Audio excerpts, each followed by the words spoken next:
안녕하세요. 장서연입니다. 오늘은 제가 코칭하고 있는 한 학생의 경험에서 우러나온 생각을 하나 나눠드리려고 합니다.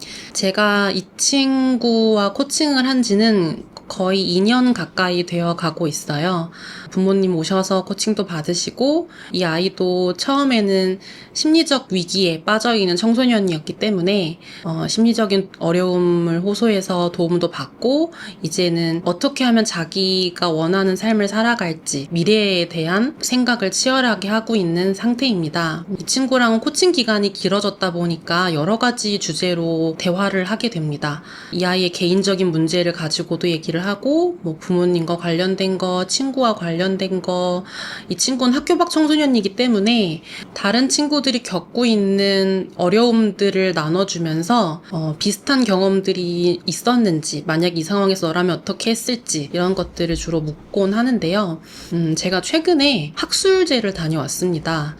미래교육 역량에 대한 주제를 가지고 이루어지는 학술제였는데 거기서 미래교육 방향에 대한 이야기와 함께 교사들의 전문성의 기준을 다시 세우고 다시 측정해야 한다라고 이야기를 하시는 전문가가 계셨습니다. 그래서 제가 이 내용을 이 친구에게 물어보았어요. 이 친구는 중학교 때 부모님과 심각한 갈등을 겪고 일탈 행동들을 하다가 고등학교 때는 학교 바깥으로 나온 청소년입니다. 그래서 네가 심리적인 위기에 놓여 있었을 때 그때 너에게 필요했었던 건 무엇인지, 지금 네가 이렇게 성장할 수 있었던 요인은 무엇인지 제가 질문을 던졌는데 그 친구가 저에게 답변 준 것은 소통이었습니다. 제가 이 아이의 대답을 듣고 약간 제 안에 느낌표가 이렇게 빵 하고 올라오는 느낌이었는데요. 이 친구의 생각입니다. 이 친구가 본인이 직접 일탈 행동도 해보고 학교에서 선생님들 눈밖에도 나보고 부모님과의 갈등도 겪어보고 이걸 다 경험해본 사람으로서 생각을 나눠준 것인데 학교에서는 해줄 수 있는 게 아무것도 없다고 해요. 선생님들이 훈계랍시고 해주시는 그런 말들이 자기한테는 전혀 와닿지 않았고 오히려 선생님들의 그런 훈계가 낙인으로 찍혀서 다른 아이들도 자기를 그런 시선으로 바라볼 수 있는 무언의 허락 같은 것들이 있었다고 합니다. 자기는 그 시선이 너무 견디기 어려워서 결국엔 학교 바깥으로 나오기를 결정한 건데 왜 그때 너에게 필요한 게 소통이었고 지금 너를 나아지게 한 걸 소통이라고 생각하는지를 물어보니까 자기는 학교에서 선생님들이 해줄 수 있는 건 없다라고 표현을 하면서 일탈하는 친구들의 문제는 학교에서 해결해야 되는 게 아니라 가정에서 해결해야 되는 거예요, 선생님이라고 얘기를 하더라고요. 가정교육이 되지 않은 친구들, 학교에서는 아이들을 교육할 수가 없다, 아이들을 훈계할 수가 없다. 왜냐하면 그 영역은 가정에서 배워왔어야 되는 영역이기 때문이다 라고 표현을 하더라고요. 그럼 너도 가정교육의 부재 때문에 일탈을 했다고 생각해? 라고 물어보니까 자기는 어렸을 때 혹독한 가정교육을 받았대요. 옳고 그른 것들도 엄격하게 배웠고 예의 범절 이런 것도 아주 엄격하게 배웠고 근데 중학교에 들어가서 시험이라는 것들을 치르면서 성적에 대해 부모님과 크게 갈등이 있기 시작했고 학업에 대한 스트레스, 학업에 대한 부담, 학업에 대한 중압감 이런 게 겹치기 시작하면서 가정교육의 부재라고 표현하는 게 도덕적인 걸 가르치고 윤리적인 걸 가르치는 부재가 아니라 소통의 부재를 의미한다고 표현하더라고요. 자기는 중학교 때부터 부모님과 소통이 단절되었다. 자기는 그때부터 가정교육의 부재가 시작되었다고 보고 가장 일탈이 심각했을 때 그때는 부모님과 거의 가정에서는 거의 남남처럼 지냈고 대화를 나누면 싸우기 일쑤였고 그리고 투명인간 취급을 받았었다고 해요. 그렇다면 지금의 네가 이렇게 성장하기까지 소통이 또 필요하다고 이야기를 했는데 부모님과 그 소통이 되지 않았다면 넌 누구랑 소통이 됐을까라는 걸 또 질문을 해보았어요. 근데 그 친구가 말하기를 부모님이 여기 마음숲에서 코칭을 받으시면서 의사소통까지는 아니지만 들으려고 하고 자기를 이해하려고 하는 사인은 좀 있었다. 근데 그때도 소통이 되지는 않았다. 자기가 유일하게 소통할 수 있었던 건 그나마 감정적인 폭주를 막아주는, 중심을 잡아주는 친구 하나가 있었고, 그리고 그냥 무조건적으로 자기 편을 들어줄 수 있는 친구. 그 친구가 그나마 유일한 소통의 창구였고, 그리고 여기 마음숲에 코칭을 받으러 와서 공감도 받고 위로도 받고, 때로는 해야 되는 것과 하지 않아야 될 것들에 대한 가치 기준을 놓고 쓴소리를 듣기도 하면서 자기가 그때 소통이 되고 있다는 걸 또 한 번 느꼈다고 합니다. 그렇다면 어른들이 이런 일탈을 하는 아이들에게 해줄 수 있는 건 뭘까?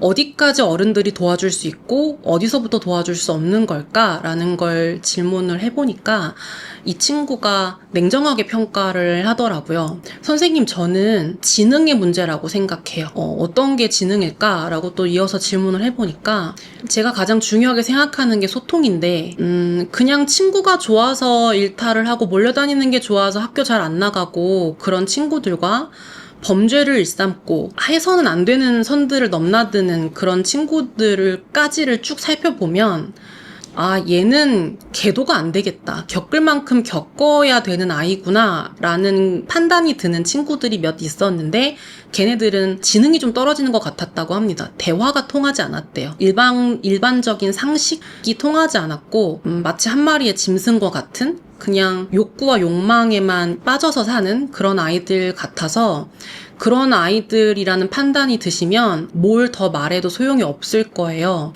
그러니까 어른들은 제일 먼저 이 아이가 소통이 되는지를 확인해 주셔야 돼요. 라고 얘기를 하더라고요. 경험에서 우러나온 말이어서 그런지 제가 되게 귀 기울여서 들었었던 이야기였습니다.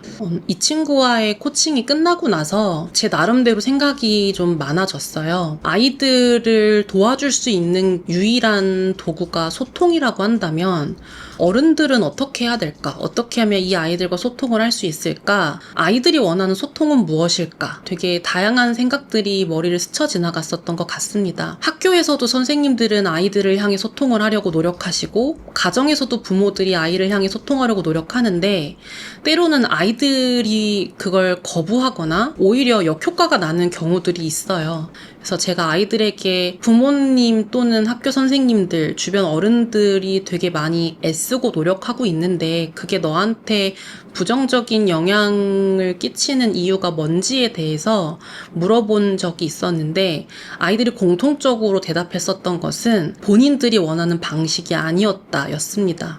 어쩌면 어른들이 아이들을 향해서 소통하겠다고 던진 질문들, 던진 대화의 주제들이 아이들을 고려하지 않고, 어쩌면 부모의 입장에서, 어른의 입장에서 아이들에게 가르쳐야 돼, 아이들은 이걸 배워야 돼, 아이들은 지금 이걸 알아야 돼 라는 마음을 가지고, 이러한 의도를 품고 아이들의 눈높이에 맞춰 너를 이해해 볼게, 너를 품어볼게 라는 사인이 아니라, 아이들에겐 오히려 너를 고쳐야 돼, 너는 달라져야 돼 라는 메시지가 전달되는 의사소통이었을 수 있겠다라는 생각을 하게 되었습니다. 쌍방향 의사소통이라고 하는 게 참 말만 주고받는다고 쌍방향 의사소통이 아니더라고요. 의사소통을 하기 위해서 가장 중요한 것은 침묵이라고 생각합니다. 침묵.